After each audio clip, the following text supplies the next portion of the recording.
సత్యనారాయణ గారు డిపార్ట్మెంట్కి వచ్చేసరికి టెక్నాలజీ కానీ ఎలాంటి విషయాలు లేవు.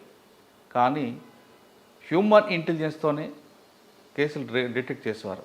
ఆయన సర్వీస్లో 1, 2, 3 కాదు, చాలా సెన్సేషనల్ కేసులు కనిపిస్తుంటాయి. ఒకటి కారంచేడు జరగడం సంఘటన, 2 టైగర్ నాగేశ్వరరావుని మొదటిసారిగా అరెస్ట్ చేయడం, 3 సింహాచలం దొంగతనం చేసిన గజ్జల జానకిరావుని అరెస్ట్ చేయడం.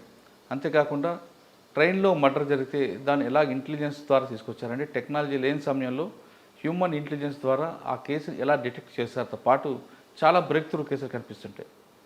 టెక్నాలజీ లేని సమయంలో హ్యూమన్ ఇంటెలిజెన్స్ ద్వారా కేసులు ఎలా బ్రేక్ చేశారనే విషయాన్ని ఇప్పుడున్న అధికారులకి కానీ రేపు రాబోయే ఆఫీసర్లకు కానీ తెలుసుకోవాలంటే ఖచ్చితంగా సత్యనారాయణ గారి ఇంటర్వ్యూ చూడాల్సిందే. సత్యనారాయణ గారికి అటువంటి సమయంలో ఎలా కేసులు డిటెక్ట్ కానీ సంఘటన ఎలా జరుగుంటుంది.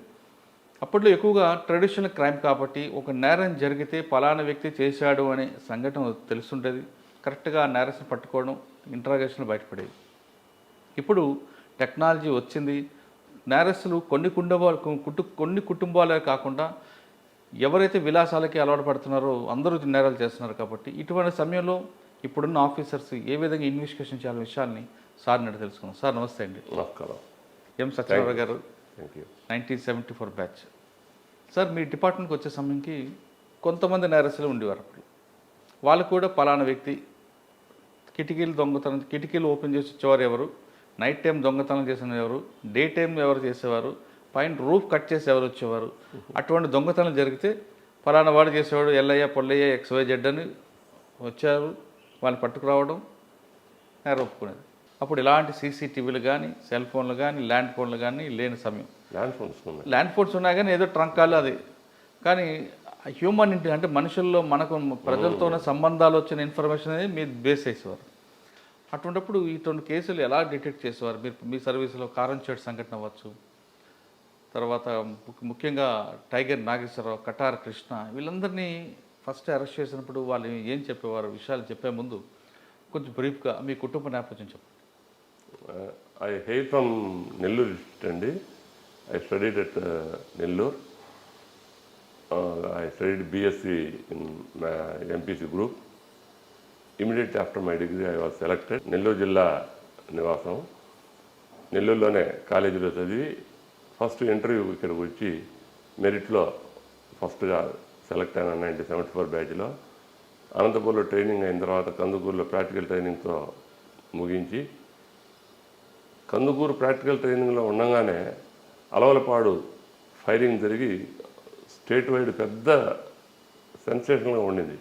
అప్పుడు మా సబ్ ఇన్స్పెక్టర్ చుక్కపల్లి వెంకటేశ్వరరావు గారు తోటి తీసుకెళ్ళి మేజర్ కేసెస్ ఎలా ఇన్వెస్టిగేట్ చేయాలి అనేటువంటి పంధాలో మాకు ట్రైనింగ్ అది ఇచ్చారు. నాకు ఫస్ట్ పోస్టింగ్ వచ్చి చీరాల తాలూకా పరుచూరు పోలీస్ స్టేషను.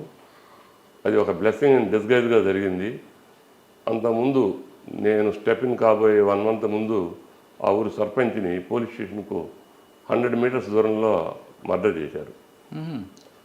అలాంటి దాన్ని నువ్వు జాగ్రత్తగా ట్యాకిల్ చేయాలని ఎస్పీ గారు చెప్పి పంపించినందువల్ల. ఎవరండి ఫస్ట్ ఎస్పీ మీకు? కేఏ నారాయణ స్వామి గారని మన హోమ్ సెక్రటరీ చేసి రిటైర్ అయినారు.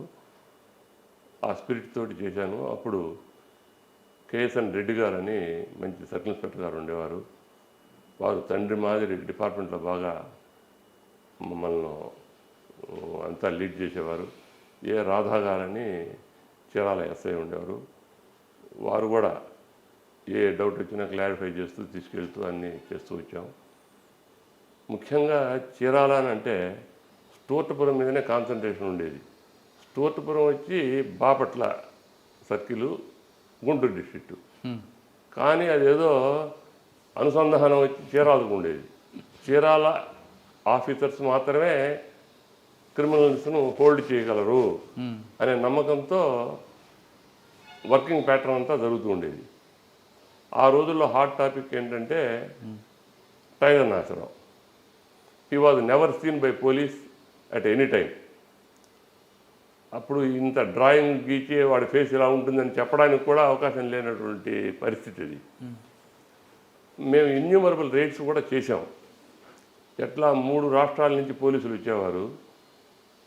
ఆ 3 రాష్ట్రాల వాళ్ళ పోలీసులకు ఒక్కొక్క వైపు ఒక్కొక్కరు వెళుతూ 100 మెంబర్స్ అట్లా 300 మెంబర్స్ వరకు వచ్చి అంతా స్టోర్టపురాన్ని అందరినీ సరౌండ్ చేసేసి వాడి కోసం